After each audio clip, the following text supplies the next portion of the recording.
قبل ما تنام اتأكد ان مفيش حد قاعد جوه الدولاب. كالعادة كل يوم بخلص يومي وبروح انام على السرير عشان خلاص هنام. الطبيعي ان انا مبعرفش انام على طول، فلازم باخد وقت على ما انام. طبعا بفضل سرحان ودماغي بتفضل تفكر، وعينيا بتترمي على حتت كتير في الأوضة. كذا مرة عينيا تترمي على الدولاب عندي ببابين، في باب بيبقى مفتوح وباب مقفول، ولاحظت ان في عينين ظاهرة ومنورة من جوه الدولاب. فضلت مركز ولقيت ان فعلا في عينين بصالي. قمت وفتحت النور وبصيت جوه الدولاب، ملقتش اي حاجة. قفلت النور ودخلت انام وكبرت دماغي. تاني يوم حصل معايا نفس الموقف، وقمت فتحت النور وحصل نفس الحوار ان انا ملقتش حاجه. تالت يوم حصل نفس الموقف لتالت مره، فعلا لقيت عينين بتبصلي من جوه الدولاب، تفضل بص عليا، ومجرد ما ببص عليها واركز الاقي العين اختفت.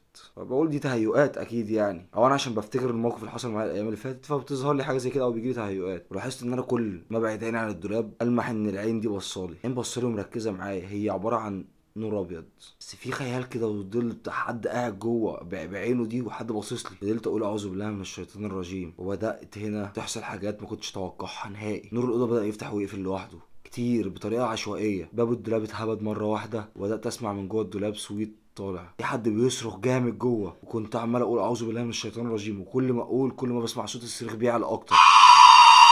جسمي كله اشعر. عارف احساس الاشعار ان شعر جسمك كله بيبقى مشدود كده ومقشعر. قلت اقول اعوذ بالله من الشيطان الرجيم، وقمت بسرعه وفتحت نور الاوضه. النور هنا فتح معايا عادي. ولما بصيت على الدولاب لقيت ان باب الدولاب مفتوح. المهم قفلت باب الدولاب ولفيت ظهري ورحت عشان اقفل النور، وانا لسه هدوس على الكوبس بتاع النور حاجه راحت ضرباني على دماغي من ورا وما حسيتش بدنيا. معرفش فات وقت قد ايه، بس لما صحيت وفقت لقيت عينيا مزغلله. فضلت ابص حواليا، الاوضه مضلمه عادي والتلفزيون شغال، واضاءه التلفزيون بس هي اللي منوره الاوضه بنور خفيف. اول حاجه افتكرتها ان انا ابص على الدولاب، ولما بصيت على الدولاب لقيت نفس العينين بصلي تاني، كأن حد قاعد جوه بيراقبني. انا مش فاهم في ايه او هو عايز مني ايه. بدات اخاف اكتر، بدا جسمي يترعش. بدات بعلو صوتي وبقول له انت عايز مني ايه؟ انت مين؟ رد عليا وقال لي وهو بيصرخ انزل اعمل لايك دلوقتي بسرعه بسرعه بسرعه بسرعه. متنساش تصلي على الرسول عليه افضل الصلاه والسلام.